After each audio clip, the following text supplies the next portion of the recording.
बच्चों, जैसा कि ऑनलाइन क्लासेस में पदबंध पढ़ा दिया हमने, फिर भी एक बार इसको पुनरावृत्ति करते हुए बताते हैं। पदबंध पढ़ने से पहले हमें शब्द के बारे में जानकारी होनी चाहिए और पदबंध क्या है।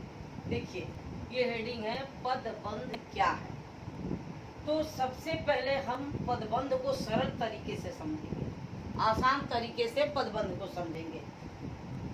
पदबंध को समझने से पहले शब्द को समझिए। शब्द वर्णों के स्वतंत्र और सार्थक मेल को शब्द कहते हैं। शब्द पद कई बार पढ़ाया जा चुका है कि शब्द क्या है। शब्द शब्दकोश में स्वतंत्र होते हैं और सार्थक मतलब जिसका कोई अर्थ निकले, भाव निकले, वो शब्द होता है। अब जैसे कमल को नकम कह देंगे या नमक को नकम कह देंगे तो ये शब्द नहीं होगा। जिसका सार्थक मीनिंग निकले वो शब्द होता है। तो यहाँ पे है कि वर्णों के स्वतंत्र और सार्थक मेल को शब्द कहते हैं। जैसे कमल, अब यही कमल को आप लमक कह देंगे तो ये शब्द नहीं होगा। फूल, यही फूल को लफू कह देंगे तो शब्द नहीं होगा। शब्द क्या है? वर्णों के स्वतंत्र व सार्थक मेल को शब्द कहते हैं। जैसे कमल, फूल, तालाब, सुंदर, खिलना, बहुत आदि, ये शब्द है। पदबंध समझने से पहले शब्द समझिए कि शब्द क्या है। शब्द वर्णों का वो सार्थक समूह है जिससे कोई मतलब, कोई भाव, कोई अर्थ निकले, वो शब्द है। जैसे कमल कहने पर हमारे नजरों के आगे कमल का फूल दिखाई देता है। फूल, कोई भी फूल, तालाब, तुरंत तालाब का सीन उपस्थित हो जाता है। सुंदर, खिलना, बहुत आदि, ये शब्द है। अब शब्द के बाद हम चलते हैं पद पर। पद क्या है? पदबंध जानने से पहले शब्द, शब्द के बाद पद। पद क्या है? व्याकरणिक नियमों में बंधकर जब शब्द प्रयुक्त हो जाता है तब पद कहलाता है। व्याकरणिक नियम। अब व्याकरणिक नियम क्या है? हमारे ग्रामर में, व्याकरण में नियम है कि पहले कर्ता होता है, उसके बाद कर्म, तब क्रिया। तो व्याकरण का ये नियम है। व्याकरणिक नियमों में बंधकर जब शब्द प्रयुक्त हो जाता है तब वह पद बन जाता है। जब व्याकरणिक नियम में शब्द वाक्य में बंध जाता है तो वाक्य में बंधा हुआ हर शब्द पद कहलाता है। जैसे मोहन फुटबॉल खेलता है, तो यहाँ पे मोहन, फुटबॉल और खेलना, ये सारे शब्द एक पद बन गए। जैसे तालाब में खिला कमल का फूल बहुत सुंदर है। स्पष्ट है कि वाक्य की रचना अनेक पदों के मेल से होती है और एक से अधिक पद मिलकर जब एक इकाई का काम करते हैं तो वो पदबंध कहलाते हैं। अभी हमने आप सबको बताया कि शब्द क्या है। शब्द वर्णों का सार्थक मेल होता है। पद क्या है?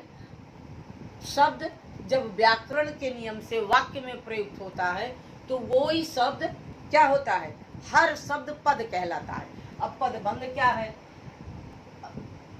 वाक्य की रचना अनेक पदों के मेल से होती है। एक से अधिक पद मिलकर जब एक इकाई का काम करते हैं तो वो पदबंध कहलाते हैं। इकाई क्या होती है? अब आपके दिमाग में आएगा कि ये इकाई क्या है। तो इकाई क्या है इसको आगे समझते हैं। पदबंध की पहचान के लिए कुछ बातों का ध्यान देना अति आवश्यक है। वो बात क्या है? पदबंध वाक्य का एक अंश है। ध्यान देना, पदबंध वाक्य नहीं होता है। पदबंध वाक्य का एक अंश होता है और पद भी वाक्य नहीं होता। पद हर शब्द जो है वाक्य में जब परिवर्तित करते हैं तो हर शब्द पद कहलाता है, न कि पद वाक्य होता। पद वाक्य नहीं होता, शब्द शब्द होता है। जब हर शब्द व्याकरण के नियमों से वाक्य में परिवर्तित हो तो वाक्य का परिवर्तित हर शब्द पद होता है। इसी तरह पदबंध भी वाक्य नहीं होता, वो वाक्यांश होता है। जैसे पदबंध वाक्य का अंश है, वाक्य नहीं है, अर्थात वाक्यांश है। इसलिए पदबंध को पूरा वाक्य समझने की भूल कभी नहीं करना है कि ये वाक्य है, नहीं। पदबंध में एक से अधिक पद होते हैं और ये सभी पद आपस में बंधकर एक इकाई का काम करते हैं, इसलिए ये पदबंध कहलाते हैं। अभी हमने थोड़ी देर पहले बताया कि इकाई के बारे में आप सब सोचेंगे कि इकाई क्या होता है। धीरे धीरे इकाई के बारे में आगे बढ़ते हैं, समझते हैं।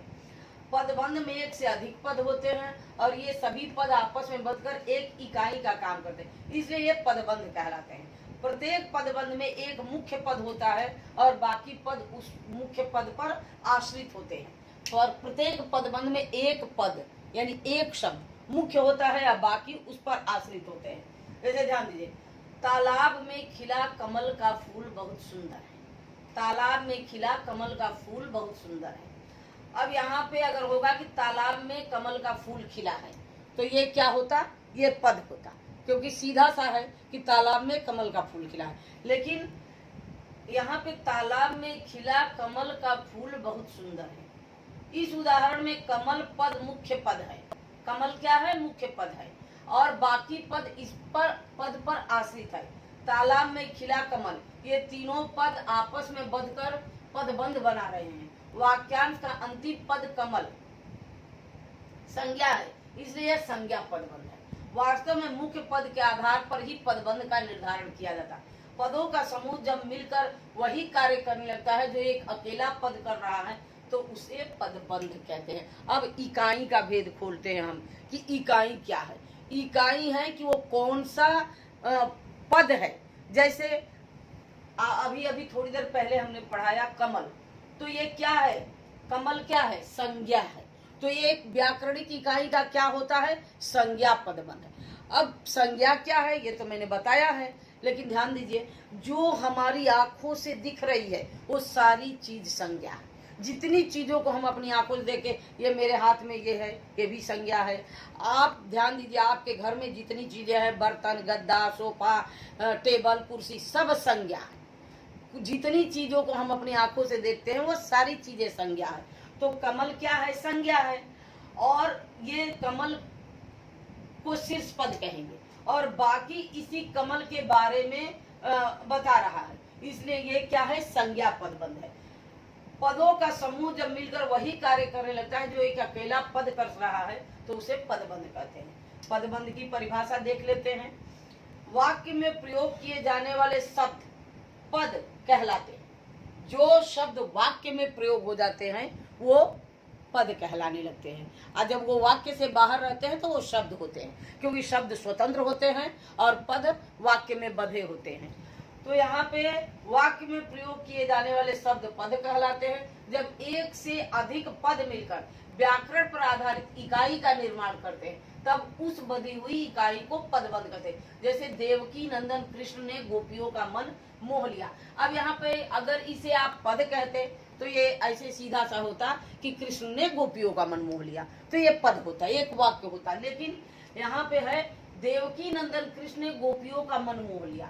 यहाँ देवकी नंदन कृष्ण, कृष्ण कृष्ण क्या है, जाहिर सी बात है कृष्ण संज्ञा है। तो जब कृष्ण संज्ञा है तो ये क्या हुआ, संज्ञा पदबंध हो जाएगा। यहाँ देवकी नंदन कृष्ण कर्ता कारक का कार्य करा, अतः यह एक पदबंध है। शीर्ष और आश्रित पद, पदबंध में भी एक पद शीर्ष पद होता है, वह अन्य पदों का केंद्र होता है। शेष पद उस पर आश्रित है। जैसे देवकी नंदन कृष्ण में कृष्ण शीर्ष पद है और देवकी नंदन कृष्ण पर आश्रित है। यहाँ पे ध्यान दीजिए कृष्ण क्या है, मेन, इतना ध्यान देना कि मुख्य शब्द है। हमारे पदबंध में अंडरलाइन खींचा हुआ बोर्ड में आपको आएगा और पूछेगा कि ये कौन सा पदबंध है। तो अब यहाँ पर आपको ये कृष्ण तक अंडरलाइन होगा, तो सीधा सा सिंपल सा है, इतना घुमाने की जरूरत नहीं है।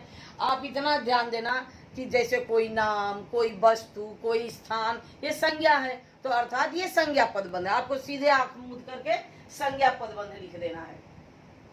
शेष पद उस पर आश्रित, जैसे देवकी नंदन कृष्ण में कृष्ण शीर्ष पद है, देवकी नंदन कृष्ण पर आश्रित है। अन्य उदाहरण देख लेते हैं। सामने एक बहुत सुंदर बच्चा खेल रहा है, यहाँ बच्चा शीर्ष पद पर है तथा शेष पद उस पर आश्रित है। इसी प्रकार एक बहुत सुंदर में भी सुंदर शीर्ष पद है, एक बहुत उस पर आश्रित है। बच्चा, बच्चा क्या है, बच्चा संज्ञा है तो संज्ञा पदबंध हो जाएगा। अगर बच्चा से पहले हम कर दे सामने एक बहुत सुंदर, सुंदर तक कर दे तो वो बच्चा छोड़ दे तो वो विशेषण पदबंध हो जाएगा। लेकिन बच्चा तक किया है तो ये संज्ञा पदबंध है। आगे देख लेते हैं, आगे देखिए। अब ये ध्यान दीजिए, शीर्ष पद की भूमिका को पहचानने के लिए पदबंध की भूमिका को पहचानना आवश्यक है। यहाँ यह देखना आवश्यक है कि वह क्या कार्य कर रहा है। विशेषण का, सर्वनाम का, क्रिया का अथवा क्रिया विशेषण का जो शब्द जो अंडरलाइन खींची गई है वो कहाँ तक खींची गई है? संज्ञा तक। संज्ञा मैंने बता दिया, किसी व्यक्ति, वस्तु, स्थान और भाव को संज्ञा। संज्ञा की विशेषता बताने वाले शब्दों को विशेषण, और संज्ञा के बदले जो प्रयोग करते हैं वो सर्वनाम, और जो कार्य का करना या होना पाया जाए वो क्रिया, और जो क्रिया की विशेषता होता है क्रिया विशेषण। तो आपको ये ध्यान देना है कि जो शब्द जो अंडरलाइन खींची गई है वो कहाँ समाप्त हो रही है। जहाँ समाप्त हो रही है उस शब्द को पहचानिए, वो पदबंध बन जाता है। आवश्यक है यहाँ यह देखना आवश्यक है कि वह क्या कार्य कर रहा है। विशेषण का, सर्वनाम का, क्रिया का अथवा क्रिया विशेषण का कार्य कर रहा है। अब उस पदबंध के स्थान पर न्यूनतम एक पद को रख कर देखें कौन सा पद वाक्य के अर्थ को संगति बनाए हुए, यही उसका शीर्ष पद है। यहाँ दशरथ नंदन राम वन को गए, यहाँ राम वन को गए भी संगत है, अतः राम ही इसका शीर्ष पद है। पूरा वाक्य राम पर ही आधारित है, इसके अतिरिक्त अन्य वाक्य तर्क संगत नहीं है। तो ये क्या हुआ बच्चों? ये हुआ तुम लोगों का संज्ञा पदबंध। अब पदबंध क्या है आज ध्यान दीजिए। पदबंध कितने प्रकार के होते हैं? पदबंध 5 प्रकार के होते हैं। ध्यान दीजिए, पदबंध 5 प्रकार के होते हैं। पहला संज्ञा पदबंध। वाक्य में संज्ञा पदों की जगह प्रयुक्त होने वाला पदबंध संज्ञा पदबंध कहलाता है।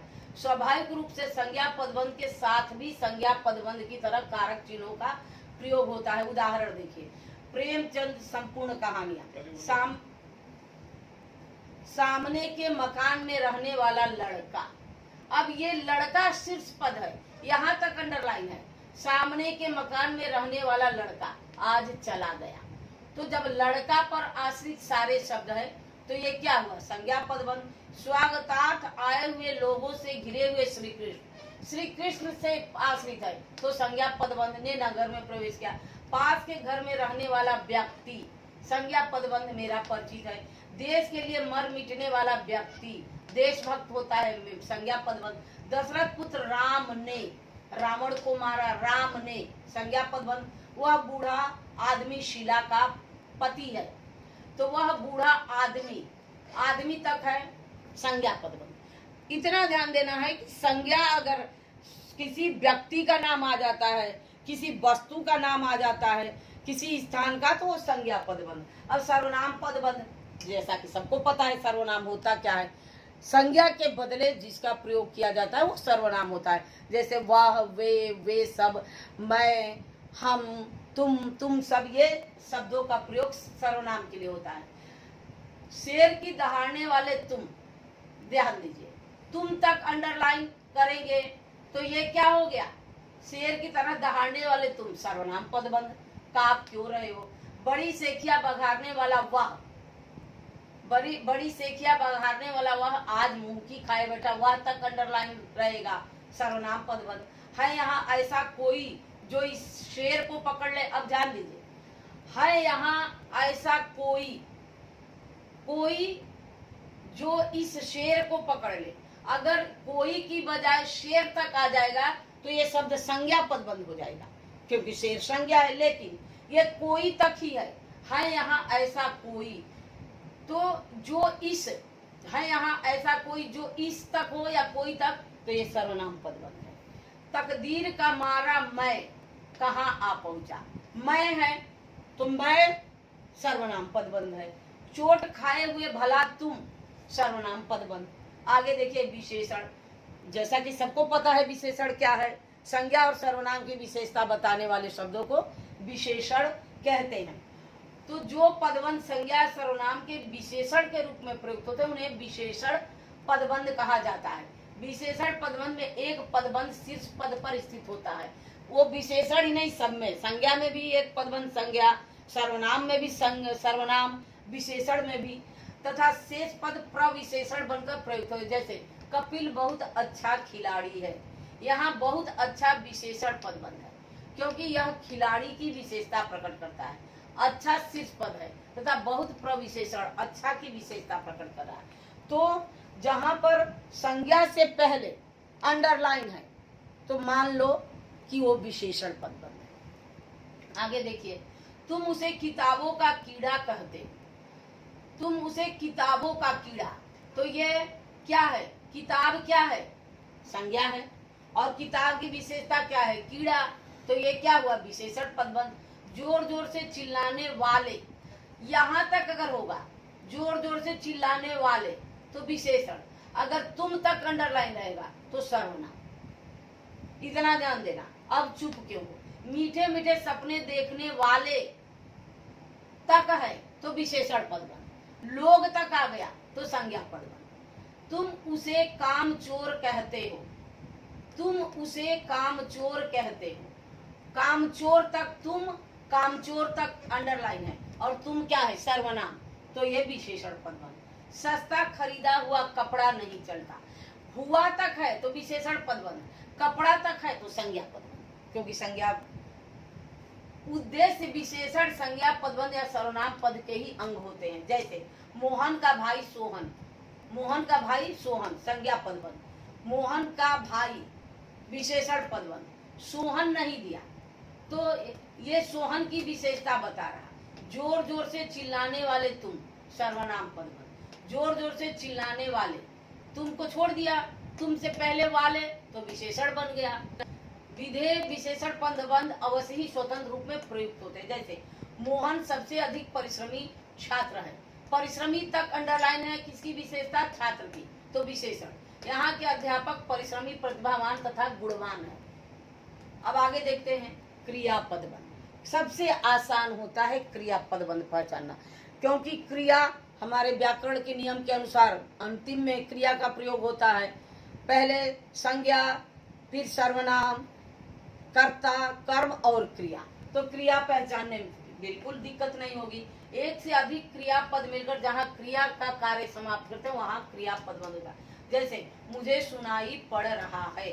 अब क्रिया, मुख्य क्रिया पहले आती है, सहायक क्रिया बाद में। दो क्रिया आएगी तभी क्रिया पदबंध होगा, नहीं तब तो वो एक से सीधा साधा वाक्य हो जाएगा, पद हो जाएगा। तो मुझे सुनाई पड़ मुख्य क्रिया है, मुझे सुनाई पड़, और सहायक क्रिया इसके बाद में ही रहा है। यहाँ सुनाई पड़ रहा है पदबंध क्रिया पदबंध का कार्य कर रहा है, अतः क्रिया पदबंध है। दूसरा देखिए उदाहरण, मैं लिख सकता हूँ। तो लिख और सकता ये दो क्रिया है। आप सोचोगे कि ये छोटा सा है, ये पदबंध कैसे है? ये एक पद है, वाक्य है, लेकिन ऐसा नहीं है। यहाँ पे लिख और सकता दो आया है, जबकि वाक्य का सीधा सा कहा जाता है कि जहां पर एक ही उद्देश्य हो और एक ही विधेय हो वही सरल वाक्य होता है। दो विधेय नहीं हो सकता। उद्देश्य मतलब कार्य करने वाला, विधेय मतलब कर्म और क्रिया। तो यहाँ पे अगर जब दो आ गया तो ये पदबंध का कार्य कर रहा, तो ये क्रिया पदबंध है। लिखना और सकता। विद्यार्थी पढ़कर सो गए हैं। पढ़कर मुख्य क्रिया है, पढ़कर सो गए। अब तो हमसे चला भी नहीं जा रहा, तो चला नहीं जा रहा। नाव पानी में डूबती चली गई। डूबना और चली गई, डूबती चली गई, क्रिया पदबंध। हरि को घर सो जाना चाहिए था। श्याम खाना पका सकता है। ये सारे क्रिया पदबंध का कार्य कर रहे हैं।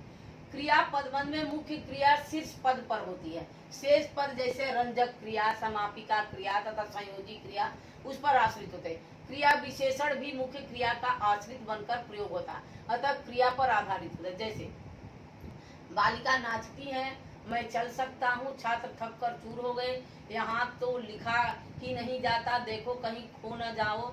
शीला हार कर मजबूर हो गई। अब ये सब क्रिया पदबंध। अब हम आते हैं क्रिया विशेषण पदबंध, जो क्रिया की विशेषता बताए। जैसे विशेषण क्या होता है? संज्ञा और सर्वनाम की विशेषता बताता है। और क्रिया विशेषण क्या? क्रिया की विशेषता बताते हैं। क्रिया विशेषण के स्थान पर प्रयोग होने वाले एकाधिक पदों का समूह क्रिया विशेषण पदबंध कहलाता। जैसे सोहन बहुत धीरे धीरे बोलता है। यहाँ बोलना क्रिया हो रही है और क्रिया का ढंग कैसे हो रहा है? धीरे धीरे। तो ये रीतिवाचक क्रिया विशेषण है, लेकिन आपको सिर्फ क्रिया विशेषण समझना है। तो सोहन बोलता है, कैसे बोलता है? धीरे धीरे। तो ये धीरे धीरे क्या है? क्रिया विशेषण। आपको अंडरलाइन धीरे धीरे किया रहेगा। बोलता है नहीं, बोलता है रहेगा तो क्रिया पदबंध हो जाएगा। धीरे धीरे क्रिया विशेषण। यहाँ बहुत धीरे धीरे क्रिया विशेषण पदबंध, क्योंकि यह बोलना क्रिया की विशेषता बताता है। इसमें धीरे धीरे क्रिया विशेषण शीर्ष पद है तथा बहुत आश्रित है उस पर। उदाहरण, पिछले दिनों की अपेक्षा आज गर्मी अधिक है। पिछले दिनों की अपेक्षा आज गर्मी अधिक है। गर्मी क्या है? एक क्रिया है, वो कार्य कर रहा। तो पिछले दिनों की अपेक्षा, यह एक क्रिया विशेषण है। आगरा से अलीगढ़ तक एक लंबा मार्ग है। श्याम पहले की अपेक्षा बहुत तेज दौड़ा। बहुत और तेज दौड़ना क्रिया है, बहुत तेज क्रिया विशेषण। कश्मीर से कन्याकुमारी तक भारत एक है। स्थानवाचक ये क्रिया विशेषण है। राजू देखता हुआ धीरे धीरे दुकानदार के पास पहुंचा। धीरे धीरे क्रिया विशेषण। पदबंध और उपवाक्य, ये है आपका क्रिया विशेषण। पदबंध उपवाक्य में भिन्नता, उपवाक्य भी पदबंध के समान पदों का समूह है, लेकिन इससे जो है हमें सिर्फ पढ़ना क्या है? क्रिया विशेषण। ठीक है, धन्यवाद।